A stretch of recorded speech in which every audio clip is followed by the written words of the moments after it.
It was Christmas on the island of Sodor. All the engines were working hard. Thomas and Toby were busy carrying people and parcels up and down the branch line. Everyone was happy. Only the coaches, Annie and Clarabelle, were complaining. "It's always the same before Christmas," they groaned. "We feel so full. We feel so full." "Oh, come on," said Thomas. "Where's your festive spirit? Christmas Day is almost here." By the side of the track was a little cottage with a familiar figure waving to them. "It's Mrs. Kindly," whistled Thomas. "Beep, beep. Happy Christmas." Thomas always felt better for seeing her. Christmas just wouldn't be Christmas without Mrs. Kindly, he said to himself.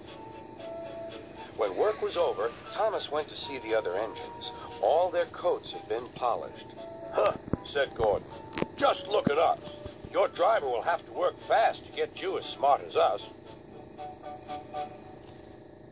"Never mind that," replied Thomas. "I've something important to say. Do you realize it's been a whole year since Mrs. Kindly saved us from a nasty accident? Do you remember when she was ill in bed and—" "Yes, of course," interrupted Edward. "You told us how she waved her red dressing gown out of her window to warn you about a landslide ahead." "And you and Toby gave her presents?" Percy joined in. "And Sir Topham Hatt sent her to the seaside to get better."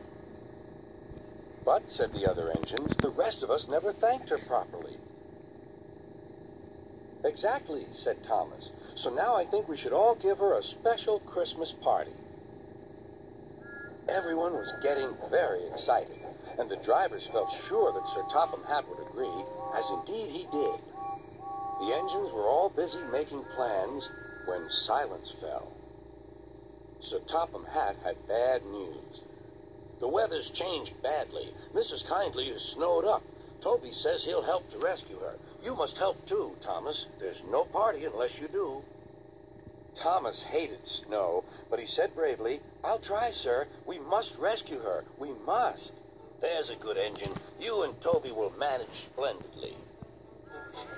Thomas charged the snowdrifts fiercely. Sometimes he swept them aside, sometimes they stuck fast, and the men had to loosen them.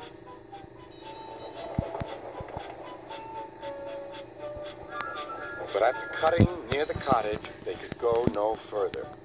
"Look at that!" exclaimed Thomas's fireman. "Beep, beep! Here we are!" An answering wave came from an upstairs window. Then they heard a familiar sound. "That's Terence, the tractor," said Thomas. "He's come to help too." Sure enough, Terence had a snowplow and was working hard to clear a patch to the railroad line and safety. At long last, the rescue was complete.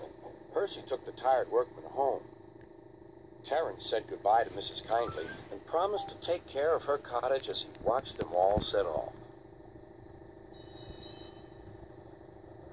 The engines made good time.